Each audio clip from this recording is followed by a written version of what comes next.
नमस्कार दोस्तों, मैं विजय तिवारी। स्वागत है आपका हमारे YouTube channel the book society में, जहां हम आज की क्लास में एक और नई किताब की श्रृंखला शुरू करने जा रहे हैं। जहां हमारी किताब का जो कोड होगा वो कोड होगा BHIC 104 और किताब का नाम होगा मध्यकालीन विश्व की सामाजिक संरचना और सांस्कृतिक पैटर्न।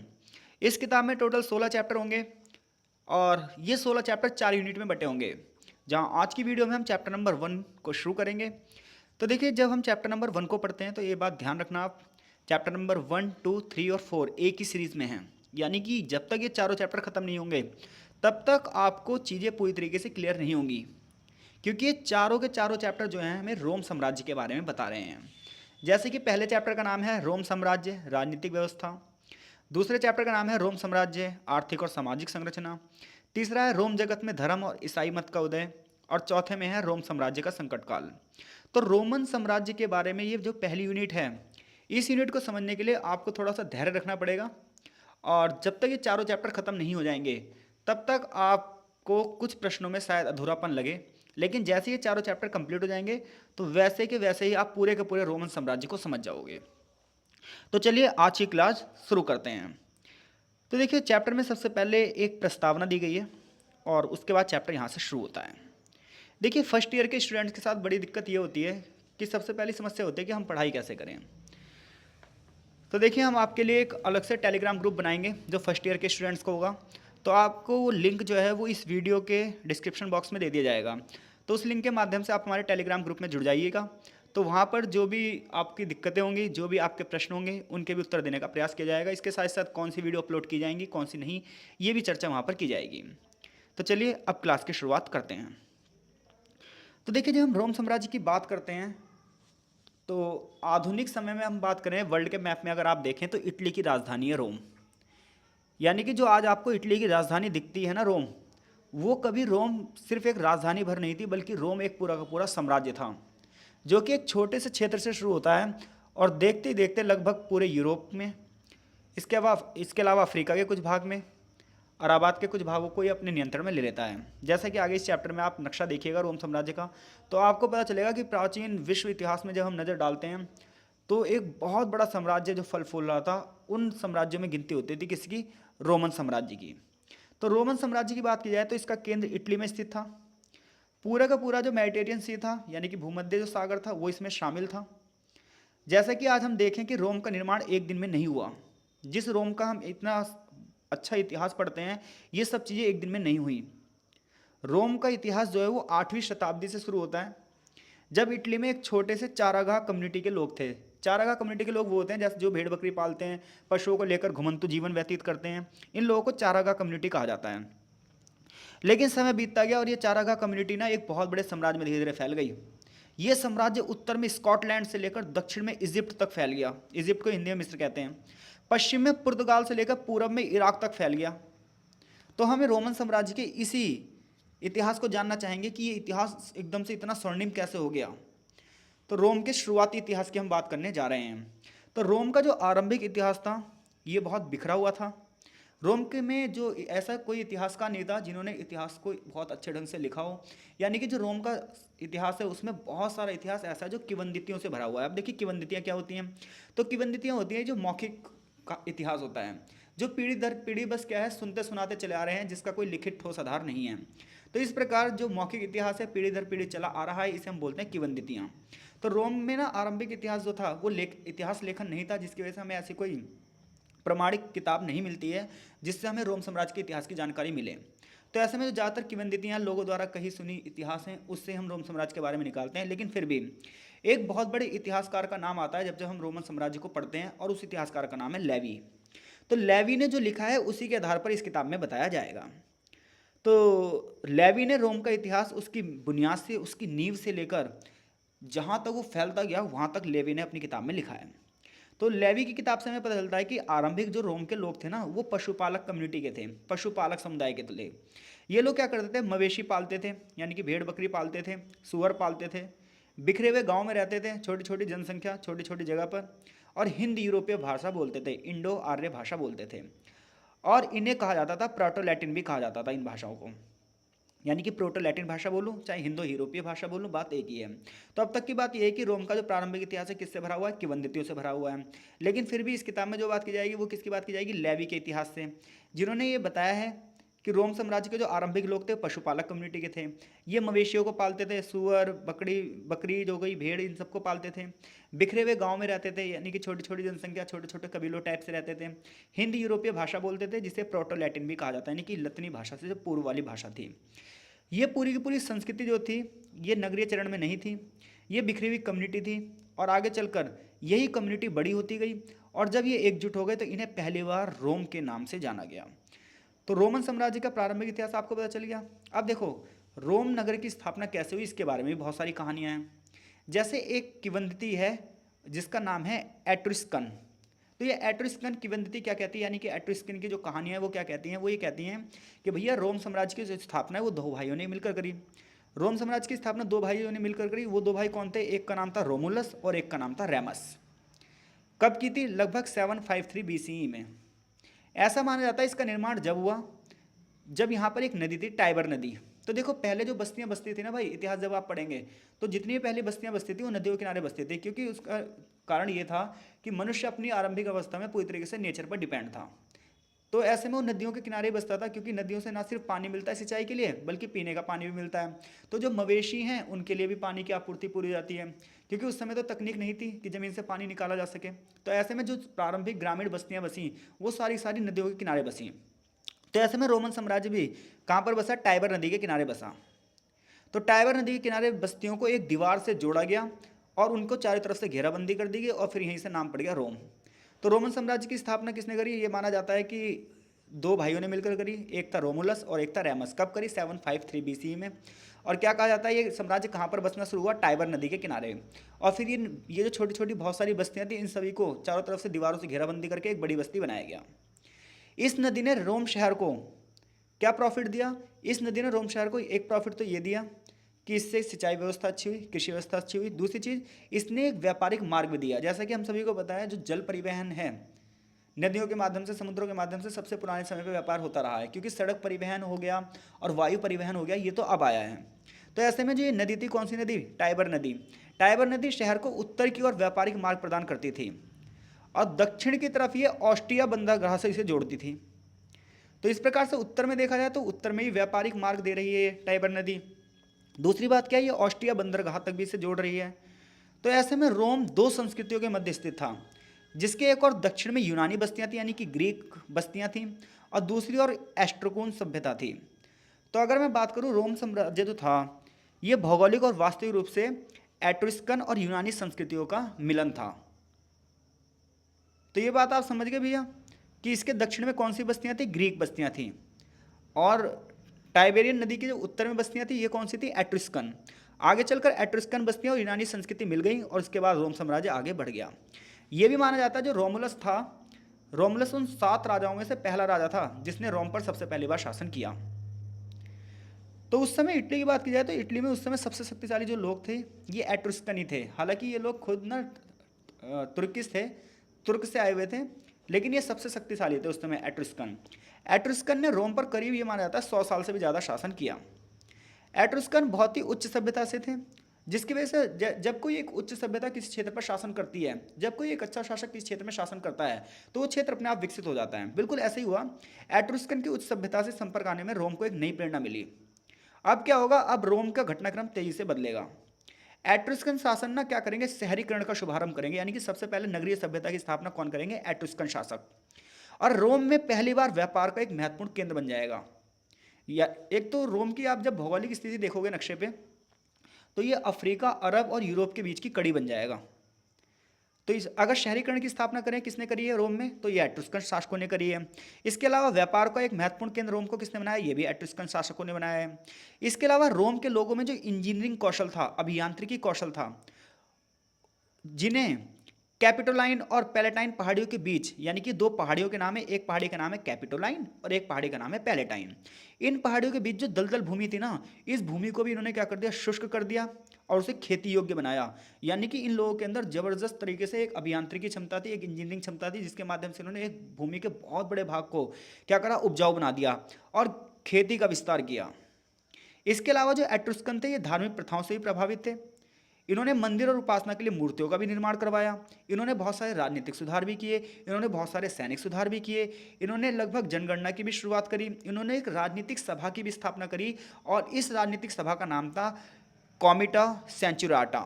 तो देखो भाई ये बात आपको ध्यान रखनी पड़ेगी क्योंकि ये वर्ड बार बार आएंगे। तो अगर मैं पूछूं आपसे कॉमिटा सेंचुरियाटा क्या था, तो कॉमिटा सेंचुरियाटा एक राजनीतिक सभा थी और जिसकी स्थापना किसने करी थी? एट्रुस्कन शासकों ने करी थी। तो अगर मैं आपसे पूछूं इटली में एट्रुस्कन शासकों का क्या योगदान रहा है, तो आप बताओगे। एट्रुस्कन शासकों की अगर बात की जाए तो इसमें दो भाइयों ने मिलकर इसकी स्थापना करी, एक रोमुलस था, एक रेमस था।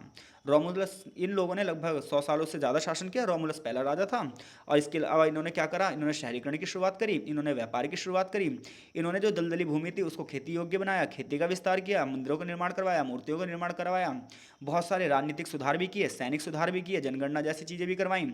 इसके अलावा एक नई राजनीतिक सभा की स्थापना करी जिसका नाम क्या था? कॉमिटा सेंचुरी आटा। इसके अलावा जो पुरातात्विक साक्ष्य हैं उसमें इटली में एट्रुस्कन सत्ता के 6ठी शताब्दी में पतन होने का संकेत भी मिलता है। तो ये माना जाता है 6ठी शताब्दी के अंत में एट्रुस्कन साम्राज्य बिखर गया और यहाँ के अंतिम शासक को यहाँ से हटा दिया गया और रोम में गणतंत्र की स्थापना की। तो यहाँ तक की कहानी आपको रोम के जो प्रारंभिक इतिहास ही पता चल गया। तो रोम का प्रारंभिक इतिहास किससे जुड़ा हुआ माना जाता है? एट्रुस्कन से। तो एट्रुस्कन कौन लोग थे, इन्होंने कैसे शासन किया, इनके क्या क्या योगदान है रोम साम्राज्य में, ये हमने जान लिया। अब देखिए रोम विस्तार जब हम पढ़ते हैं, जब हम देखते हैं कि रोम जो एक छोटी सी जगह थी वो देखते देखते उसने इतना बड़ा साम्राज्य कैसे स्थापित कर लिया, इतने बड़े भौगोलिक क्षेत्र में वो कैसे फैल गई, तो हम इसे दो भागों में बांटते हैं। पहला चरण शुरुआत होती है जब रोम साम्राज्य को सुदृढ़ीकरण किया जाता है यानी कि मजबूत किया जाता है, और दूसरा चरण होता है जब रोम अपनी शक्ति को मजबूत करेगा और दूसरे क्षेत्रों को हराएगा। तो सबसे पहले हम देखते हैं कि रोम ने अपने आप को मजबूत कैसे किया और अन्य क्षेत्रों पर इसने विजय कैसे पाई। आशा है लेक्चर आपको समझ में आ रहा होगा। कमेंट बॉक्स में अपनी प्रतिक्रिया जरूर दें ताकि मुझे ये पता चल पाए आपको चीज़ें समझ में आ रही हैं नहीं। अगर नहीं आ रही होंगी तो मैं इसे और भी अच्छे एग्जाम्पल के साथ और भी अच्छे तरीके से आपको समझाऊंगा। तो देखो रोम साम्राज्य का विजय का पहला चरण कब शुरू होता है, तो जितने भी लेखक हैं ये तो बात पक्का मानते हैं वो कि 509 BCE में जो ये टर्किन्स का एट्रुस्कन वंश था इसे रोम से हटा दिया गया। और जब इसे यहाँ से हटा दिया गया तो दो काउंसिल थी उस समय जिन्होंने गणतंत्र की स्थापना का मार्ग प्रशस्त किया। 5वीं शताब्दी के दौरान रोम की राजनीति बदल गई और यहाँ पर एक क्षेत्र था जिसका नाम था लैटियम। तो लैटियम के जो मैदान थे ना, तो लैटियम के मैदानों में इन लोगों ने क्या करा, अपने शत्रुओं से रक्षा करनी शुरू करी। देखिए अब तक की बात इतनी सी, हम ये पढ़ रहे हैं रोम साम्राज्य का विस्तार कैसे हुआ किसके, एट्रुस्कन के जाने के बाद। तो एट्रुस्कन वंश को 509 BCE में हटा दिया गया और उसके बाद दो काउंसिल्स की स्थापना हुई। ये कौन थे दो काउंसिल्स, ये कौन थे, ये अभी आपको पता चल जाएगा चैप्टर में आगे। तो इसमें क्या हुआ, यहाँ पर एक जगह थी लैटियम। लैटियम के मैदानों पर आसपास के लोग आज दिन आक्रमण करते रहते थे। तो इन लोगों के सामने पहली चुनौती यही थी कि इन आक्रमणों से कैसे बचाया जाए। तो इन्होंने क्या करा, इन्होंने पड़ोस की पहाड़ियों से जो वहाँ की जनजातियाँ थीं उन जनजातियों से एक यूनियन का निर्माण किया, एक फेडरेशन की स्थापना करी और इसको नाम दिया लैटिन नगर। तो आज जो आप पढ़ते हैं ये लैटिन भाषा का शब्द है, ये लैटिन नगरों की बात है, ये लैटिन सभ्यता है। तो ये जो लैटिन नगर है इसका नाम पड़ा लैटियम के मैदानों से। तो यहाँ की जो जगह थी लैटियम, इसी की वजह से यहाँ का नाम क्या पड़ा, लैटिन। तो यहाँ पे एक फेडरेशन का निर्माण हो गया, एक संघ का निर्माण हो गया और इन संघ का काम ये था कि सबसे पहली बात तो है जो इनका शत्रु एट्रुस्कन है इससे अपने आप को बचाया जाए और इसके नगरों पर आक्रमण भी किया जाए। अब क्या हुआ, इन्होंने अंत में क्या हुआ, एट्रुस्कन के वैनगर पर आक्रमण किया और उस पर कब्जा कर लिया। यह विजय रोम के लिए बहुत ही निर्णायक सिद्ध हुई क्योंकि इससे रोम को मध्य इटली के संपन्न संसाधनों की पहुंच मिली। मध्य इटली की बात की जाए तो यहाँ पर बहुत सारे रिसोर्सेज थे जो कि इन लोगों के हाथ में लग गए। अब तक की बात सिर्फ इतनी सी है, 509 BCE में क्या होगा, एट्रुस्कन साम्राज्य को यहाँ से हटा दिया जाएगा। दो काउंसिल्स होंगी जो कि यहाँ पर शासन करने की कोशिश करेंगी और वो सबसे पहले क्या करेंगी, जो लैटियम के मैदान है जो कि एक जगह का नाम है, यहाँ पर 3 खूंखार जनजातियों के साथ एक फेडरेशन की स्थापना करेंगे, एक संघ की स्थापना करेंगे, एक यूनियन टाइप से स्थापना करेंगे, जिनका पहला काम ये होगा कि भैया अपने जो शत्रु एट्रुस्कन है उनको पूरी तरीके से सफाया किया जाए, उनके सारे क्षेत्रों पर कब्जा कर लिया जाए। तो इस प्रकार से ये क्या करेंगे, 396 BCE में जाकर पूरे के पूरे एट्रुस्कन क्षेत्र का जो वहाँ का नगर था जिसका नाम था वेई नगर, उस पर आक्रमण करते हैं, उसे अपने कब्जे में कर लेते हैं। और इधर जो लैटियम के आसपास की जगह होती है इसको क्या नाम दे दिया जाता है, लैटिन।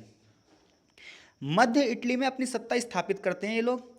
फिर धीरे धीरे दक्षिणी इटली को भी कब्जा करने की ओर जाते हैं। और आपने पहले ही पढ़ा था कि साउथ इटली में कौन सी बस्तियां थी, ग्रीक बस्तियां थीं। अंततः बात क्या होती है, रोम साम्राज्य और यूनानियों के बीच में लड़ाइयाँ होती हैं और धीरे धीरे करके रोम साम्राज्य पूरे के पूरे इटली पर क्या कर लेता है, कब्जा कर लेता है। इस प्रकार से रोम साम्राज्य जो एक छोटा साम्राज्य था वो पूरे पूरे इटली को अपने कब्जे में ले लेता है। ये विजय का पहला चरण था। अब विजय का जो दूसरा चरण है उसमें क्या करेगा रोम साम्राज्य भाई, उसमें रोम साम्राज्य पूरे के पूरे भूमध्य सागर के आसपास के देशों को जीतने के लिए निकल पड़ेगा। और तीसरी शताब्दी बीसी की अगर बात की जाए तो इन्होंने प्यूनिक युद्ध लड़े और ये 3 प्यूनिक युद्ध थे। पहला प्यूनिक युद्ध हुआ था 264 से लेकर 241 बीसी। फिर दूसरा प्यूनिक युद्ध हुआ 218 से लेकर 201 बीसी और तीसरा प्यूनिक युद्ध हुआ 149 से लेकर 146 बीसी के बीच में। तो इटली पर जब नियंत्रण हो गया रोम साम्राज्य का तो वो सोच रहा था कि मैं अपने एक बहुत बड़े क्षेत्रों को कब्जे में कर लूँ। और ऐसे उसमें उसने 3 युद्ध लड़े जिन्हें प्यूनिक युद्ध के नाम से जाना जाता है। तो तीसरी शताब्दी के आसपास रोमन गणतंत्र ने प्यूनिक युद्ध के नाम से पहचाने वाले सैनिक अभियानों की एक श्रृंखला शुरू करी। ये युद्ध कार्थेज के विरुद्ध लड़े गए, यानी कि प्यूनिक युद्ध किसके विरुद्ध लड़े गए, तो प्यूनिक युद्ध जितने भी थे वो कार्थोज के विरुद्ध लड़े गए, जो कि ट्यूनीशिया के क्षेत्र में था। अगर आप वर्ल्ड का मैप आज देखेंगे तो अफ्रीका में बिल्कुल ऊपर एक देश है ट्यूनीशिया। तो अगर मैं पूछूं प्यूनिक युद्ध क्या है, तो प्यूनिक युद्ध एक सैन्य युद्धों की श्रृंखला जिसमें 3 युद्ध लड़े गए। किसके खिलाफ लड़े गए, कार्थेज के खिलाफ लड़े गए। और ये कार्थेज कहाँ के लोग थे, ये ट्यूनीशिया के लोग थे। परिणाम क्या हुआ, बड़े पैमाने पर रोमन साम्राज्य के हाथ में कृषि क्षेत्र लग गए, जैसे कि सिसिली, कॉर्सिका, पूर्वी अरेबियन क्षेत्र। यहाँ के जितने भी मिनरल्स थे, जितने भी रिसोर्सेज थे, ये सब रोमन साम्राज्य के हाथ लग गए। और भाई साहब मैं बता रहा हूँ आपको, जब भी किसी देश के पास सबसे ज़्यादा संसाधन होते हैं तो वो देश बहुत तेज गति से विकसित होता है। ऐसे में रोम साम्राज्य भी विकसित होने लगा। 3 प्यूनिक युद्ध लड़े गए और तीसरे प्यूनिक युद्ध के अंत में कार्थेज का साम्राज्य पूरी तरीके से विनाश कर दिया गया और उसके सारे सारे क्षेत्र को रोम में मिला दिया गया, यानी कि अफ्रीका तक रोम साम्राज्य का विलय कर दिया गया। इसके बाद तो रोमन प्रांत सिसिली, स्पेन और अफ्रीका के तौर पर पुनर्गठित कर दिया गया। ये सारा सारा क्षेत्र अगर आज आप नक्शे में देखोगे तो बहुत बड़ा क्षेत्र है, जैसे कि यहाँ पे नक्शा दिया भी गया है। इतने बड़े क्षेत्र पर धीरे धीरे करके रोम साम्राज्य ने अपना कब्जा कर लिया। यानी कि एक छोटी जगह से वो लोग जो पहले मवेशी थे, भेड़ बकरी पालते थे, इधर उधर घूमते रहते थे, उन लोगों ने अपना आप को संगठित किया। फिर संगठित करने के बाद उन्होंने किस प्रकार से एक बहुत बड़े साम्राज्य की नींव रख दी, एक बहुत बड़े साम्राज्य का निर्माण कर दिया। तो अब तक की बात हमने इतनी सी करी है कि प्रारंभिक रोम साम्राज्य का इतिहास क्या था। अब हम ये पढ़ेंगे इस रोमन साम्राज्य को बना तो दिया गया, अब इसकी राजनीतिक संरचना कैसी थी, किस टाइप से इस पर शासन किया जाता था। तो रोम साम्राज्य के गणतंत्र की बात की जाए तो इसके 3 घटक थे भाई। पहली थी सीनेट, दूसरा था मजिस्ट्रेट, तीसरी थी आम जनता। यानी कि रोमन गणतंत्र की बात की जाए तो कितने खिलाड़ी थे, 3 खिलाड़ी थे। एक थी सीनेट, एक मैजिस्ट्रेट और एक आम जनता। ये क्या होती है बिल्कुल अभी बताया जाएगा आपको। गणतंत्र राज्य के शीर्ष पर 2 काउंसिल भी थे और उनकी सहायता के लिए बड़ी संख्या में मजिस्ट्रेट भी थे। यानी कि अभी हमने बात करी थी 2 काउंसिल, काउंसिल की बात की जाए ये बहुत बड़ा एक पद है, सरकारी पद है, और उनकी सहायता के लिए बहुत बड़ी संख्या में कौन होंगे, मैजिस्ट्रेट होंगे। इसके अलावा प्रत्येक 5 साल में प्रत्येक नागरिक की सामाजिक स्थिति की जांच की जाएगी कि हाँ भाई इस सोसाइटी में इनका कितना विकास हुआ है, कितना नहीं। जनगणना करवाई जाएगी, इसके लिए बहुत बड़े पैमाने पर अधिकारी होंगे। जो ये जनगणना वाले अधिकारी होंगे, जनसंख्या को कंट्रोल करने वाले अधिकारी होंगे, इन्हें कहा जाएगा सेंसर्स। तो अब पढ़ते हैं सबसे पहले सीनेट क्या है। तो पूरे के पूरे क्षेत्र पर सीनेट का दबदबा था। सीनेट एक प्रकार की सार्वजनिक सभा थी, जैसे आजकल संसद होती है वैसे ही रोम साम्राज्य में उस समय सीनेट थी। जैसे कि आज किसी भी देश पर जो कंट्रोल होता है वो संसद का होता है, वैसे उस समय यहाँ पर सीनेट का कंट्रोल था। सीनेट में जो लोग थे वो कुलीन वर्ग से आते थे, ये बड़े बड़े अभिजात्य वर्ग के लोग होते थे, बड़े बड़े अधिकारी होते थे, बड़े बड़े जमींदार होते थे। सीनेट की सदस्यता जो लोगों को मिल जाती थी वो जीवन भर के लिए होती थी, यानी कि जब तक वो बंदा मरेगा नहीं तब तक वो सीनेट से जाएगा नहीं, चुनाव उनाव होते नहीं थे, ठीक है। और जो लोग सीनेट के अंदर ही होते थे वही लोग नए सदस्यों को चुन सकते थे, यानी कि जनता की इसमें कोई भागीदारी नहीं होती थी। इस प्रकार धीरे धीरे देखा जाए तो सीनेट एक बड़े वर्ग की सभा बन चुकी थी और इसकी सत्ता असीमित बन चुकी थी। सीनेट की सर्वोच्च और बढ़ती शक्तियों की वजह से जितने भी कानून बनाने की शक्ति थी वो भी उसे मिल गई। मैजिस्ट्रेटों की शक्ति पर भी अंकुश कौन रखती थी, सीनेट। विदेशी मामलों को भी कौन देखती थी, सीनेट। तो सीनेट की शक्ति में और अधिक वृद्धि हुई, धीरे धीरे उसके सामूहिक प्रभाव में वृद्धि हुई, इसके लोगों में वृद्धि हुई, इसके सदस्यों में वृद्धि हुई।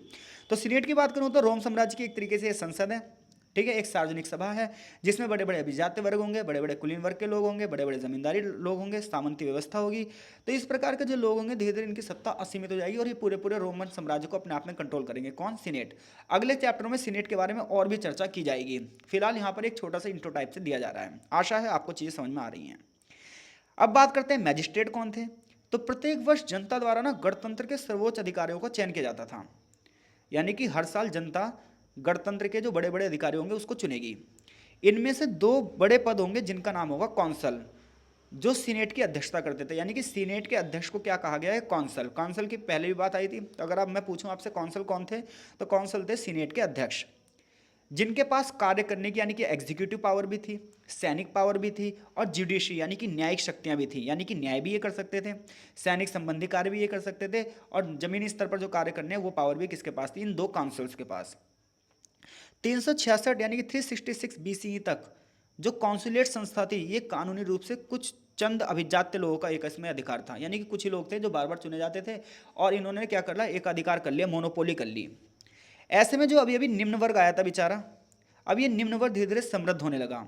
तो जब निम्न वर्ग धीरे धीरे समृद्ध होने लगा तो इस निम्न वर्ग ने अपने अधिकारों की डिमांड करी, और ये आगे संघर्ष बताया भी जाएगा, चैप्टर में आगे बताया जाएगा। जब ये निम्न वर्ग पता है संघर्ष करेगा, तो फिर इन्हें दो काउंसिल में से एक पद निम्न वर्ग को मिलेगा और एक पद उच्च वर्ग को मिलेगा। यानी कि शुरुआत में बात की जाए तो दो काउंसिल कौन है, ये बहुत बड़ा एक पद है, एक तरीके से सीनेट के अध्यक्ष हैं ये, और सारे निर्णय ये ले रहे हैं, कार्यकारी शक्तियां भी इनके पास है, सैनिक शक्तियां भी इनके पास हैं, न्यायिक शक्तियां भी इनके पास हैं। फिर ये शुरुआत में देखा जाए तो अभिजात्य वर्ग के लोगों का इस पर अधिकार होगा इन पदों पर, लेकिन आगे चलकर जब विरोध होगा, निम्न वर्ग के लोगों की स्थिति अच्छी हो जाएगी, तो वो भी लोग कहेंगे हमें भी सत्ता में अधिकार चाहिए, तो इसमें से दो पद में से एक पद तो उच्च वर्ग के लोगों का हो जाएगा और एक निम्न वर्ग के लोगों का हो जाएगा। ये बात आगे चैप्टर में बताई भी जाएगी। काउंसिल के अलावा बहुत सारे लोग होंगे जो कि मजिस्ट्रेट होंगे, इन्हें दंड अधिकारी या प्रिएटर भी कहा जाएगा। इसके अलावा मैंने अभी बताया था आपको, जो जनसंख्या पर कंट्रोल करने वाला अधिकारी है, जनसंख्या के आंकड़ों को इकट्ठे करने वाला अधिकारी, उसे क्या कहते हैं, सेंसर्स। जनता की बात की जाए थी तो विभिन्न सभाओं में जनता मजिस्ट्रेट का चुनाव करेगी, ये जनता का काम है, वो उसे स्वीकार भी करेगी, अस्वीकार भी करेगी, युद्ध और शांति के मामलों में निर्णय लेगी, और एक तरीके से देखा जाए तो जनता कहीं ना कहीं थोड़े से लेवल पर पार्टिसिपेट कर रही है किसमें, शासन में। अब बात करते हैं सभा की, तो कॉमिशिया एक नाम है, तो कॉमिशिया का अर्थ होता है जहां पर लोग इकट्ठे होते हैं। इस प्रकार से जो रोम में बड़ी बड़ी सभाएं होती थीं, इन सभाओं को कॉमिशिया के नाम से जाना जाता था। तो देखो अब यहाँ से आपको थोड़े से नाम ना समझने पड़ेंगे, क्योंकि अब यहाँ पर वो नाम बता दे रहा है आपको, ये अर्थ समझा दे रहा है, फिर जब अगले चैप्टर होंगे ना उसमें डायरेक्ट ये वर्ड यूज़ करेगा। तो चीज़ें समझने के लिए ये चीज़ें आप बहुत ध्यान समझिए, इसलिए मैं बहुत ही ईजी वे में बहुत आराम से आपको समझा रहा हूँ। तो अब मैं पूछूँ आपसे कॉमिशिया क्या है, तो कॉमिशिया का अर्थ है जहाँ पर लोग इकट्ठे होते हैं। इस प्रकार जो रोमन सभाएं थीं वो कॉमिशिया के नाम से जानी गई। मजिस्ट्रेट समय समय पर महत्वपूर्ण मामलों में मतदान के लिए इन सभाओं को बुलाएगा और ये लोग वोटिंग करेंगे। तो कॉमिशिया क्या है, एक सभा है। अब देखना यहीं कॉमिशिया से दो चीज़ें आएंगी, एक कॉमिशिया होगी क्यूरियाटा और एक कॉमिशिया होगी सेंचुरियाटा। तो जो कॉमिशिया क्यूरियाटा है ना, इसमें सदस्य कम होंगे, लगभग 30 लोगों की होगी ये, लेकिन जो कॉमिशिया सेंचुरियाटा है इसमें 100 लोग से भी ज़्यादा होंगे। तो पहले मैं जानता हूँ कि कॉमिशिया क्यूरियाटा क्या है। तो देखो कॉमिशिया क्यूरियाटा सभी नागरिकों की एक सभा है, जैसे कि अभी हमने बताया कि सभा को क्या कहते हैं, कॉमिशिया कहते हैं। और क्यूरियाटा क्या है, तो क्यूरियाटा शब्द नातेदारी पर आधारित है, ये नातेदारी पर आधारित एक जनजातीय इकाई क्यूरियाई से उत्पन्न हुआ है। तो क्यूरियाई क्या है, क्यूरियाई एक जनजाति थी, कहाँ की, रोम साम्राज्य की। और क्यूरियाई जो जनजाति थी ये नातेदारी की प्रथा पर चलती थी, भाई भतीजावाद यहाँ पर चलता था, चाचा ताऊ ये सारे बंदे इकट्ठे रहते थे। तो जो क्यूरियाटा शब्द है ये यही इन्हीं क्यूरियाई से उत्पन्न हुआ है। ये संख्या में कुल 30 थी। कौन, कॉमेशियाई क्यूरियाटा जो क्यूरियाई थी, ये संख्या में कुल कितनी थी भैया, 30 थी। और इसमें 3 जनजातियाँ थीं और हर जनजाति से 10-10 लोग थे। तो मैं पूछूं कॉमेशिया क्यूरियाटा की स्थापना कैसे हुई है, तो कॉमेशिया क्यूरियाटा की स्थापना टोटल 30 लोग हैं, यानी कि 30 हैं, और इनको 3 ग्रुप में बांटा गया है, हर ग्रुप में 10-10 हैं और तीनों जनजातियाँ अलग अलग हैं। इतनी बात समझ में आई। क्यूरिएट के पास मसलों पर चर्चा करने का अधिकार नहीं था, यानी कोई मुद्दा आएगा तो उस पर ये चर्चा नहीं कर सकते थे, ये केवल या तो उसे स्वीकार कर सकते थे या अस्वीकार, यानी कि कोई मुद्दा सेंचुराटा से आता था इनके पास तो या तो हाँ कह सकते थे या फिर ये ना कह सकते थे, बस इनके। इसके अलावा मतदान करने का, इसके अलावा इनसे बातचीत करने का, इन्हें चर्चा करने का कोई अधिकार नहीं दिया गया। ये मैजिस्ट्रेट के चुनाव भी करते थे, धार्मिक अधिकारों को चुनाव भी करते थे, ये कानूनों को स्वीकृति भी देते थे, हाँ या ना भी बताते थे, और युद्ध और शांति पर भी निर्णय लेते थे। कौन, कॉमेशिया क्यूरियाटा या फिर मैं बोलूँ क्यूरियई। तो ये क्यूरियई ही थे जिन्होंने राजशाही को खत्म करने का निर्णय लिया, और ये क्यूरियई थे जिन्होंने कहा अब रोम साम्राज्य में गणतंत्र की स्थापना होगी, अब जनता का शासन होगा, जनता से पूछ का शासन होगा। तो मैं पूछूं राजशाही को खत्म किसने करा, तो क्यूरियई ने किया। इसके अलावा जितने भी सेंचुराटा के आदेश आते थे तो वो जब तक कानून नहीं बन सकता था जब तक क्यूरियाई उसे कह ना दे। यानी कि क्यूरियाई लोगों को देखो चर्चा करने का अधिकार नहीं है, लेकिन उन्हें किसी भी कानून को हाँ कहने का या ना कहने का अधिकार है। अगर उन्होंने कह दिया कानून नहीं बनेगा तो नहीं बनेगा। तो अगर मैं पूछूं कॉमेशियाई क्यूरियाटा पर टिप्पणी करो तो कर दोगे? तो कॉमेशियाई क्यूरियाटा क्या था? ये नागरिकों की सभा थी। क्यूरियाटा शब्द कहाँ से निकला है? एक नातेदारी आधारित जनजाति से निकला है और उस जनजाति का नाम था क्यूरियाई। ये संख्या में कुल कितने थे? 30 थे। इन्हें कितने भागों में बांटा गया? 3 भागों में बांटा गया। हर भाग में कितने क्यूरियाई थे? 10 क्यूरियाई थे। इतनी बात क्लियर आ गई। ये सही मसलों पर चर्चा करने का इन्हें कोई अधिकार नहीं, लेकिन स्वीकार या अस्वीकार करने का अधिकार है। मैजिस्ट्रेट के चुनाव में ये योगदान देंगे, धार्मिक अधिकारों का चुनाव भी करेंगे। इतनी बात हमें पता चल गई भाई। इसके अलावा धीरे धीरे क्या होगा, निम्न वर्ग के लोग हों चाहे अभिजात्य वर्ग के लोग हों, ये दोनों ही क्यूरियाई का हिस्सा थे। यानी कि इसमें कोई भेदभाव नहीं था। हालांकि अक्सर अभिजात्य वर्ग का दबदबा ज़्यादा होता था, लेकिन आगे चलकर निम्न वर्ग की आवाज़ भी धीरे धीरे क्या होने लगी, इसमें शामिल हो गई। लेकिन आगे चलकर क्या हुआ, उच्च वर्ग का दबदबा इतना ज़्यादा हो गया कि निम्न वर्ग की आवाज़ एकदम से दब गई और निम्न वर्ग के लोगों की आवाज़ ऊपर तक उठ ही नहीं रही थी, उन्हें हमेशा से दबाया जाने लगा। आगे चलकर विद्रोह होगा और ये लोग अपने अधिकारों की बात करेंगे। अब हम पढ़ने जा रहे हैं कॉमेशिया सेंचुरियाटा के बारे में।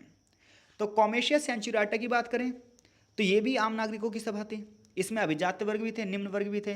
बस इसमें था कौन नहीं? दास नहीं थे, विदेशी लोग नहीं थे, महिलाएं नहीं थी और एरियारी नहीं थे। तो इन चारों लोगों को अगर छोड़ दिया जाए तो बाकी सारे लोग कॉमेशिया सेंचुरियाटा में थे। ये लोग अलग अलग समूह में बटे थे। 30 क्यूरियाई से लेकर 193 सेंचुरियाई। सेंचुरियाई का मतलब होता है 100 पुरुष कम से कम होंगे। हालांकि हमेशा ऐसा नहीं होता था, लेकिन फिर भी 100 को ही सेंचुरी कहा जाता है। ये सेंचुरियाई 5 भागों में बटे हुए थे। प्रथम में 3 विशेष रूप से कुलीन वर्ग के होते थे और भूपति यानी कि जो जमींदार लोग होते थे वो होते थे। फिर जो संपत्तिहीन नागरिक होते थे, जिनके पास अपनी संपत्ति नहीं होती थी, अपनी भूमि नहीं होती थी, उन लोगों को प्रोलेतारी कहा जाता था। तो मैं पूछूं सेंचुरियाई क्या है? 100 लोगों की लगभग सभा। इसमें 190 30 से लेकर 193 30 लोगों की तो कौन सी होगी? क्यूरियाटा होगी। लेकिन 30 से ऊपर से लेकर 193 तक के लोगों की कौन सी होगी? सेंचुरियाटा होगी। इसके अलावा इसमें कौन कौन शामिल नहीं होगा? दास नहीं होंगे, विदेशी नहीं होंगे, महिलाएं नहीं होंगी, एरारी नहीं होंगे। इन सबको छोड़कर बाकी लोग शामिल हो सकते हैं। इसके अलावा कितने वर्गों में होगी? 5 वर्ग में होगी। 3 वर्ग में कुलीन वर्ग के लोग होंगे, उच्च वर्ग के लोग होंगे, और 2 में होंगे जमींदार। संपत्तिहीन नागरिकों को प्रोलेतारी कहा जाता है, जो कि सबसे लास्ट के वर्ग में आते थे। हालांकि ये गरीब लोग संख्या में सबसे ज़्यादा दिखते हैं। तो ये हमेशा से होता है, उच्च वर्ग की संख्या कम होती है और निम्न वर्ग की संख्या ज़्यादा होती है। इसके अलावा हर व्यक्ति का एक वोट नहीं गिना जाता था, बल्कि 100 लोगों का एक वोट गिना जाता था, इसलिए इसका नाम सेंचुरियरी है। प्रोलेतारी को 193 सेंचुरियरी में से एक सेंचुरियरी केवल एक ही वोट दे सकता था। इस प्रकार अल्पसंख्यक होने के बावजूद अभिजात्य वर्ग की आवाज़ सदा प्रभावी रहती थी। देखो संख्या किसकी ज़्यादा है? संख्या तो ज़्यादा इनकी है गरीबों की, यानी कि प्रोलेतारी की। प्रोलेतारी कौन है? वो संपत्तिहीन नागरिक हैं। लेकिन इनका रूल कैसे बनाया गया? देखो कि 193 लोग में से एक बंदे का एक वोट माना जाएगा, जबकि अभिजात्य वर्ग का एक वोट माना जाएगा। तो मान लो उनकी संख्या 5 है, तो उनके 5 वोट हो गए। अभिजात्य वर्ग के 5 लोग हैं तो उनके वोट कितने हो गए? 5 हो गए। जबकि जो ये हैं 193 लोग, इनके कितने वोट माने जाएंगे? केवल एक वोट। तो इस प्रकार से रूल ऐसे बना दिया गया कि उच्च वर्ग के लोग ही इन पर शासन करें, और ये हमेशा से होता आया है। इसके अलावा कह रहा है निम्न वर्ग के वोटों की आवश्यकता नहीं होती थी, यहाँ तक कि बहुत कम ही ऐसा होता था। निम्न वर्ग के मत के लिए बस बुलाया जाए ऐसा भी बहुत कम होता था। यानी कि अधिकार तो दे दिए गए किताबों में, लेकिन उन्हें कोई अधिकार मिले नहीं। ऐसे ही अश्वारोही यानी कि जो घोड़े वाले सैनिक होते थे, उनके साथ भी ऐसे ही होता था। तो लेकिन 450 BCE तक सेंचुरियाटा गणतंत्र काल के नागरिकों की प्रमुख सभा बनी रही। आगे चलकर क्या होगा, इसके अधिकार क्षेत्र में मजिस्ट्रेट, काउंसिल और कंट्रोलर्स आते जाएंगे, वो कानून करवाते रहेंगे। लेकिन आगे चलकर जनता विरोध करेगी और इसके बाद क्या होगा, इस सभा को समाप्त कर दिया जाएगा। तो अब तक हमने कॉमेशिया क्यूरियाटा पढ़ लिया है, कॉमेशिया सेंचुरियाटा पढ़ लिया। आई होप सो ये सारी चीज़ें आपको समझ में आ रही होंगी। अब हम पढ़ेंगे कॉन्सिलियम प्लेबिस क्या था, या फिर कॉमेबेशिया प्लेबिस ट्रिब्यून क्या था। तो कॉन्सिलियम प्लेबिस विशेष रूप से निम्न वर्ग की विधानसभा थी। जो कॉन्सिलियम, देखो नाम टफ है लेकिन चीज़ें आसान हैं। तो कॉन्सिलियम प्लेबिस क्या थी? तो कॉन्सिलियम प्लेबिस थी निम्न वर्ग की विधानसभा। यहाँ सारे निम्न वर्ग के बंदे आते थे और सभी विषयों पर वो चर्चा करते थे। इनके द्वारा प्लेबियन एडिलेस, जो कि सार्वजनिक इमारतों के प्रबंधन के लिए उत्तरदायी होता था, और प्लेब्स ट्रिब्यून का चुनाव किया जाता था। यानी कि प्लेबियन एडिलेस कौन था? जितनी भी सरकारी इमारतें होंगी उसका मैनेजमेंट संभालने वाला अधिकारी कौन होगा? उसका नाम होगा प्लेबियन एडिलेस। और एक होगा प्लेबिस ट्रिब्यून। ट्रिब्यून कौन होगा? ये भी एक अधिकारी होगा। इनके प्रस्ताव को प्लेबिसूला कहा जाता था। और ये कानून केवल प्लेबिस पर ही प्रभावी होते थे। तो प्लेबिस कौन थे? निम्न वर्ग थे, और इनके अधिकारियों के नाम क्या थे? प्लेबिस ट्रिब्यून और प्लेबियन एडिलेस। 494 में प्लेबिस के दबाव द्वारा सभा द्वारा चयनित दो व्यक्तियों को, जिन्हें ट्रिब्यून कहा जाता था, राज्य ने स्वीकृति दे दी। यानी कि प्लेबियस ने जब दबाव डाला, अपने अधिकारों की बात करी, तो इनमें से दो व्यक्तियों को अधिकारी पद दिया गया जिन्हें ट्रिब्यून कहा जाता था। आगे चलकर इन ट्रिब्यून्स की संख्या बढ़ गई, ये 10 ट्रिब्यून हो गए। ट्रिब्यून का पद समृद्ध निम्न वर्ग के बीच में सबसे अधिक मांग में आया। यानी कि निम्न वर्ग में जो लोग धीरे धीरे आगे बढ़े, उन लोगों को ट्रिब्यून की उपाधि दी जाने लगी और ट्रिब्यून उन लोगों को कंट्रोल करने लगा। यानी कि ये भी एक प्रकार का अधिकारी ही है। आगे चलकर कॉमेशिया पॉपुली ट्रिब्यूटा का गठन किया गया, और जो कि जनजातीय लोगों की एक सभा थी। तो घबराना नहीं है, सिर्फ ये एक नाम है। नाम के अर्थ आप 2-4 बार सुन लीजिए, 2-4 बार पढ़ लीजिए, आपको ये चीज़ें याद हो जाएंगी। तो अब तक की बात की जाए तो हमने बस इतना ही जाना है कि प्रारंभिक रोम साम्राज्य क्या था, रोम साम्राज्य की स्थापना में विजय का पहला चरण क्या था, विजय का दूसरा चरण क्या था, फिर रोम साम्राज्य की राजनीति कैसे चली, इसमें सीनेट क्या थे, मजिस्ट्रेट, जनता, सभा, कॉमेशी क्यूरियाटा, कॉमेशी सेंचुरियाटा, और फिर कॉन्सिलियम प्लेबिस और कॉमेशी प्लेबिस ट्रिब्यून। ये सारी चीज़ें हमने पढ़ ली है। आगे चैप्टर में जो हम पढ़ेंगे वो ये पढ़ेंगे कि जब इतनी सारी श्रेणियां किसी साम्राज्य में होंगी तो डेफिनेटली इन श्रेणियों में राजनीतिक टकराव भी होंगे। तो ये टकराव कैसे उच्च वर्ग और निम्न वर्ग के बीच में होंगे? टकराव के दो चरण जो हैं आगे चैप्टर में बताए गए हैं, इससे भी हम इसी लेक्चर में समाप्त करेंगे। तो देखिए, कह रहा है किसी भी सभ्यता में अगर आप देखो तो राजनीतिक संरचना और सामाजिक संरचना हमेशा एक दूसरे से जुड़ी होती है। तो ऐसे ही रोम साम्राज्य में भी नागरिकों की दो श्रेणियां थीं लगभग। पहली श्रेणी में थे अभिजात्य वर्ग के लोग, यानी कि उच्च वर्ग के लोग, और दूसरी श्रेणी थी निम्न वर्ग के लोगों की। ऐसा हर देश में होता है, एक उच्च वर्ग के लोग होते हैं, एक निम्न वर्ग के लोग। तो देखिए, जब जब हम अभिजात्य वर्ग की बात करते हैं तो मैं शॉर्ट में बार बार उच्च वर्ग का यूज़ तो कर रहा हूँ, लेकिन अभिजात्य वर्ग में एक बहुत बड़ा अधिकारी वर्ग, जमींदारी वर्ग आता है। तो अभिजात्य वर्ग में भूस्वामी कुलीन थे, बड़े बड़े भूस्वामी थे, बड़े बड़े जमींदार थे, जो शुरुआत से ही सारी राजनीतिक शक्तियों के अधिकारी थे, सामाजिक शक्तियों के अधिकारी थे, आर्थिक शक्तियों के अधिकारी थे।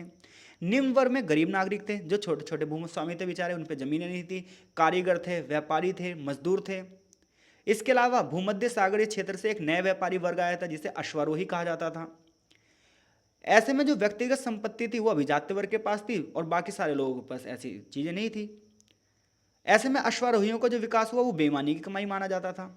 तो ऐसे में अश्वारोहियों और इनके बीच में खुला संघर्ष होने लगा, और अश्वारोही जो थे, ये घोड़े वाले जो सैनिक थे, ये धीरे धीरे निम्न वर्ग के साथ शामिल हो गए। ऐसे में लड़ाई सीधी शुरू हो गई, निम्न वर्ग और उच्च वर्ग के बीच में संघर्ष बढ़ा।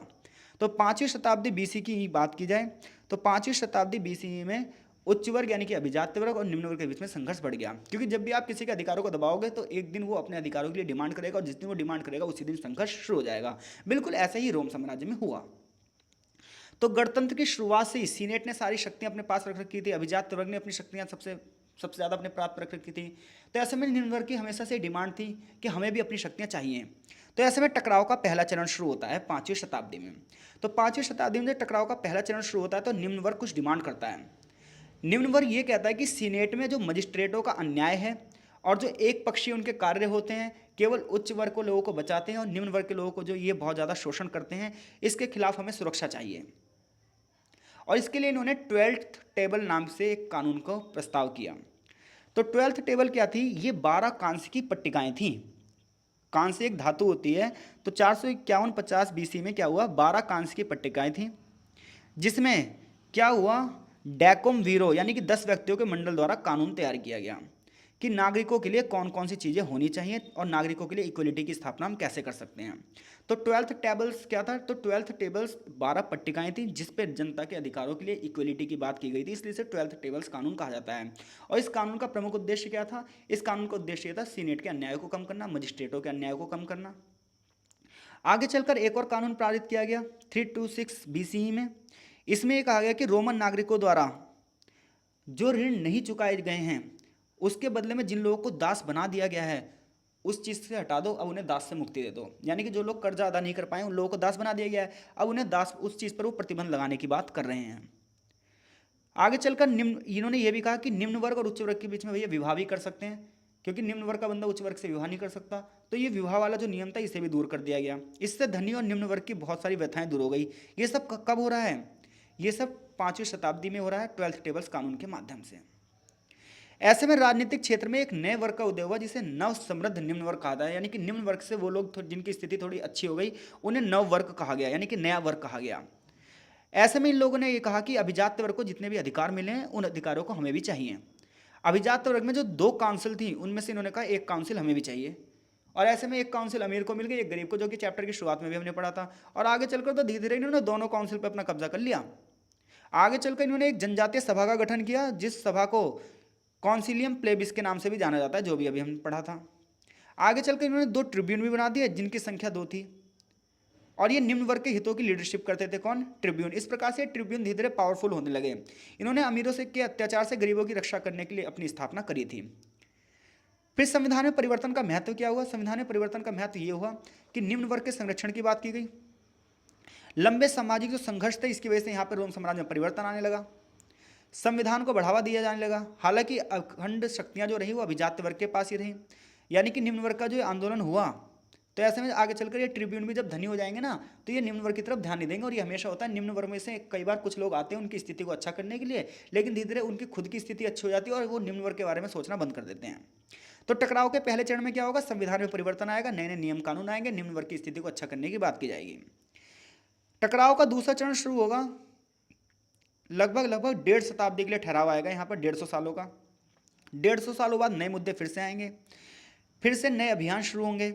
प्यूनिक की बात की जाए, मैसिडोनिया की बात की जाए, जुक्थाइन की बात की जाए, मिथ्रीडाटक की बात की जाए, गैलिक की बात की जाए, यहाँ पर सब चीज़ें में युद्ध होगा और इन युद्ध में रोम साम्राज्य जीता जाएगा।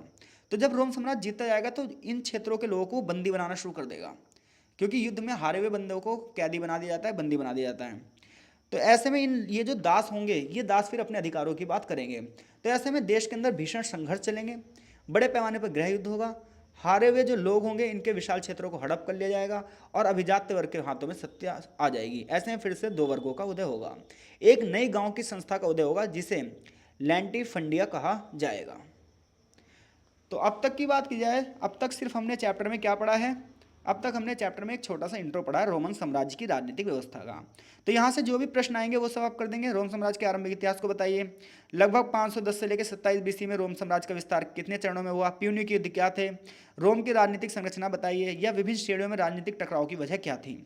तो इन पाँचों के पाँचों प्रश्नों का उत्तर देने में सक्षम है आप। आज की वीडियो में हम इस लेक्चर में इतना ही रखेंगे। आगे इस चैप्टर के पार्ट 2 में हम ये चर्चा करेंगे कि रोम साम्राज्य में जो बड़े बड़े राजा रहे उनका क्या योगदान रहा, जैसे ग्रैंची बंधुओं का योगदान, आगस्टस का योगदान। इसके साथ साथ आगस्टस का जो योगदान है वो सबसे ज़्यादा रहेगा, आगस्टस के सुधार पढ़ेंगे हम। डायक्लेशियन सम्राट के जो थे सुधार वो भी पढ़ेंगे, और कॉन्स्टेंटाइन ने क्या क्या किया ये भी हम अगले भाग में पढ़ेंगे। आशा है लेक्चर आपको जरूर समझ में आया होगा। तो मिलते हैं आपसे इस चैप्टर के पार्ट 2 में नेक्स्ट क्लास में। तब तक के लिए आपका बहुत बहुत धन्यवाद।